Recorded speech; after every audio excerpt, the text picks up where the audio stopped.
बांझ औरत की दर्द भरी दास्तां कहानी। हर घर की यूट्यूब चैनल सब्सक्राइब करें। शादी के बाद एक औरत मां बनने के सपने देखने लगती है।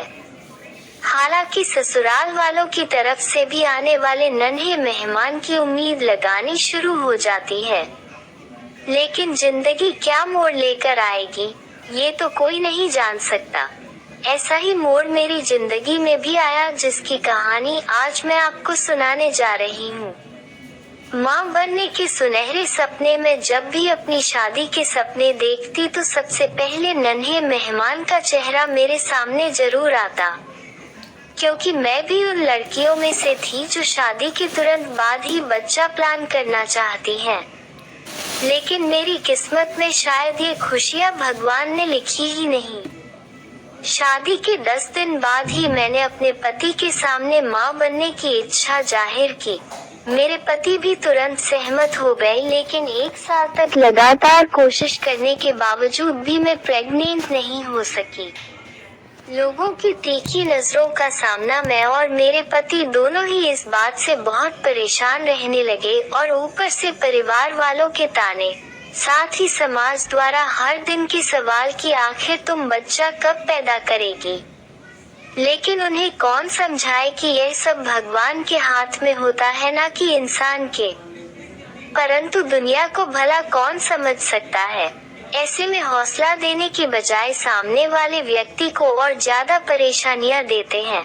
मैंने और मेरे पति ने अपने सभी चेकअप करवाए, लेकिन सब कुछ नॉर्मल होने के बावजूद भी मैं मां नहीं बन पा रही हूँ।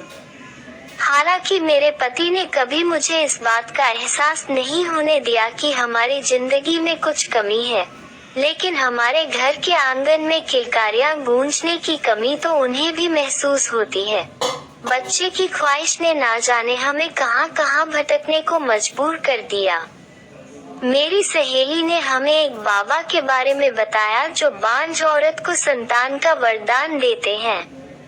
हम दोनों ही इस अंधविश्वास में नहीं पड़ना चाहते थे, लेकिन हमारी सुनी जिंदगी की वजह से हम इस राह पर भी चलने को विवश हो गए।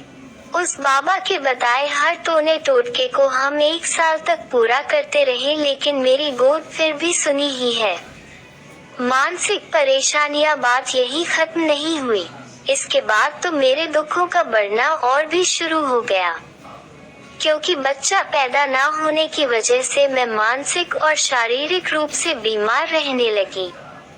इसके अलावा मेरे ससुराल वाले भी मेरे पति पर दूसरी शादी का दबाव डालने लगे। मेरे पति ने दूसरी शादी करने से साफ इनकार कर दिया, परंतु इस बात से हमारे घर का माहौल जरूर बिगड़ गया। मेरी सास द्वारा मुझे हर रोज मानसिक रूप से प्रताड़ित किया जाने लगा। एक दिन मेरी सास की कुछ सहेलियां हमारे घर आई। वे मुझे देखकर बोली कि तेरी बहू प्रेग्नेंट है या फिर खा पी कर ही पेट बड़ा किया है। इस बात पर मेरी सास ने मेरी खिल्ली उड़ाते हुए कहा, ये बांझ क्या बच्चा पैदा करेगी, इसने तो मेरे बेटे की जिंदगी ही खराब कर दी। ऐसे ही बातों को सुनते हुए आज 10 साल बीत गए हैं, लेकिन मैं मां नहीं बन पाई। परंतु आज भी भगवान पर अटूट विश्वास रखती हूँ और एक न एक दिन अपनी गोद हरी होने का इंतजार कर रही हूँ।